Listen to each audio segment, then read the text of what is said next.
Assalamualaikum warahmatullahi wabarakatuh. Berjumpa kembali dengan saya Muhammad Nur di edisi Hot News Selasa 7 Mei 2024. Ya, seperti biasa saya akan spill beberapa berita yang akan terbit besok di edisi cetak dan ada banyak berita menarik nih. Nah, kita berawal dari berita kriminal ya. Kita tahu bahwa kasus pembunuhan mantan Dirut RSUD bergulir di Pengadilan Negeri Batam. Dan tadi sudah sampai pada tahap tuntutan terhadap pelaku pembunuhan, yaitu Ahmad Yuda ya.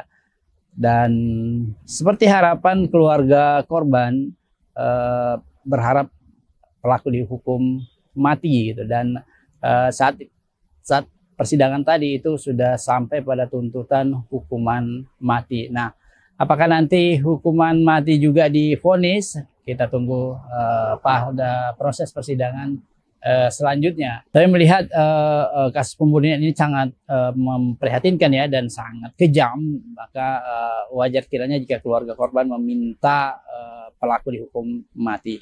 Namun semua di tangan hakim pada akhirnya.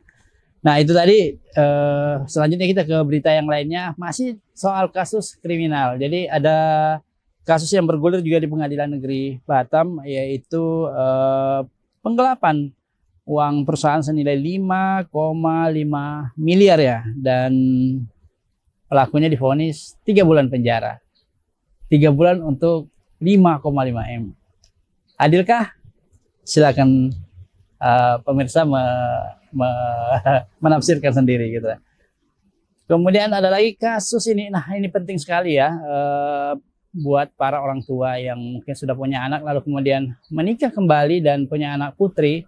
Hendaknya lebih berhati-hati menjaga putrinya karena ada kasus di Bengkong, seorang ayah tiri kemudian melakukan kekerasan seksual terhadap anak tirinya gitu. Nah, kasusnya sudah ditangani oleh teman-teman di kepolisian di Bengkong dan mudah-mudahan dalam waktu dekat sudah ada proses hukum yang lebih lanjut. Nah, masih lagi kriminal nih, hari ini agak banyak kriminal nih.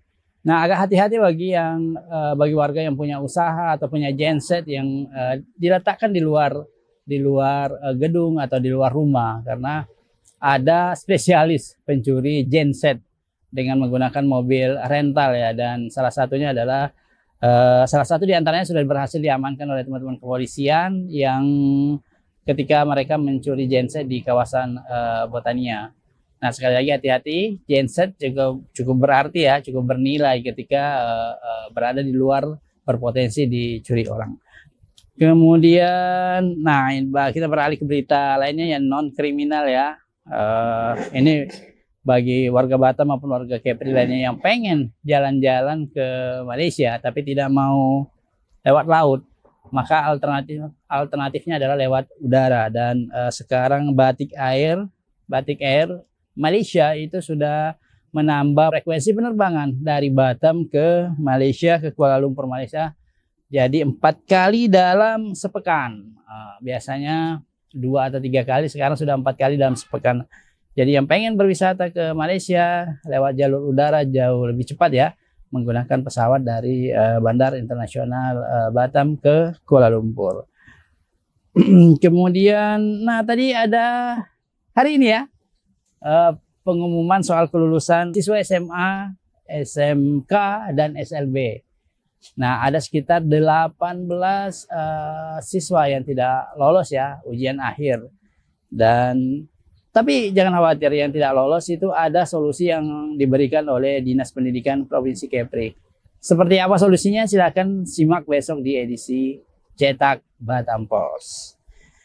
Kemudian, nah dari dunia politik, Pak Amsakar ya, Pak Amsakar salah satu kandidat wali kota Batam di periode selanjutnya, itu tadi berangkat ke Jakarta menemui Ketua Umum Partai Nasdem, Surya Paloh ya.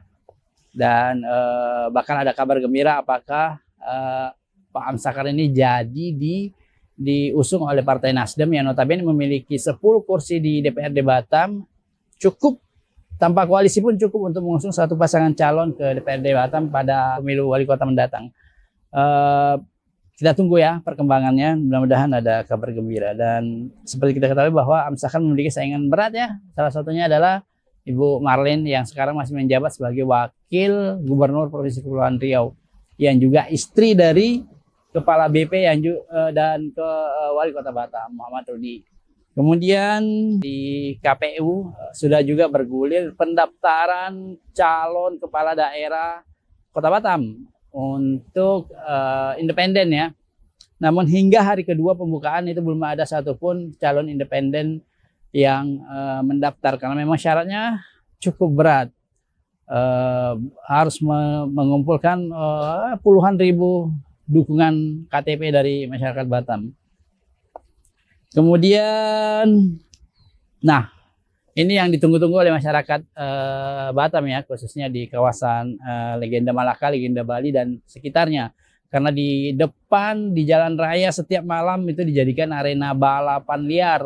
Dan tadi malam teman-teman kepolisian berhasil menyita sejumlah motor ya yang dipakai untuk balap-balapan, dan langsung diberikan sanksi berupa mendorong motor mereka dari Mega Legenda, dari Legenda Malaka ke Polresta Barelang. Nah, di sana akan diproses hukum lebih lanjut. Dan masyarakat Legenda memang sudah memberikan instruksi, memberikan warning bahwa kalau teman-teman dari kepolisian tidak bergerak untuk menindak pembalap liar yang setiap malam terjadi di depan perumahan Legenda Malaka, maka warga yang akan turun. Nah, ini berbahaya kalau warga turun ya, karena mungkin akan ada tindakan yang di luar batas-batas. Tapi kita berharap tidak ada tindakan yang keras. Kita percaya akan semuanya pada teman-teman kepolisian. Insya Allah yakin mereka bisa menindak pebalap liar tersebut. Terakhir ya, ada perkembangan terbaik soal masalah ekspor Batam ya. Itu ada kenaikan 39,10% atau sekitar 1.513,26 juta US dollar, dan tujuan terbesar ekspor Batam itu adalah masih Singapura, karena semua barang yang akan berangkat ke negara tujuan itu transitnya di Singapura. Nah, kebetulan tadi juga ada penandatangan kontrak kerjasama antara berbagai pihak dengan Persero Batam dalam rangka pengembangan pelabuhan Batu Ampar. Dan ada hal yang menarik bahwa Batam juga sudah berhasil ekspor langsung ya ke China beberapa waktu lalu, dan ternyata itu sangat menghemat dibandingkan harus transit di Singapura. Nah, tadi disebutkan hematnya itu per kontainer bisa mencapai 10 juta dibandingkan harus transit ke Singapura. Dia harus direct call langsung ke China, dan sekarang teman-teman pengelola berusaha untuk bisa direct call juga ke negara-negara lain yang berada di benua Eropa dan Amerika. Sekarang baru di Asia. Nah, ini kabar gembira. Mudah-mudahan ke depan Batam tidak hanya bisa direct call, tapi juga sudah bisa menjadi hub. Jadi bisa mengambil peran seperti yang dilakukan oleh Singapura. Ya, saya kira cukup itu dulu informasi dari kami. Dan untuk lebih lengkapnya silakan baca besok di edisi cetak Batam Post. Nah, beberapa informasi juga sudah bisa dinikmati di laman batampos.co.id. Juga sudah bisa dinikmati di media sosial Batam Post. Ada Facebook, ada TikTok, ada Instagram, ada X, dan ada YouTube. Jangan lupa like and subscribe. Share sebanyak-banyaknya ke teman-teman semua. Demikian, salam redaksi.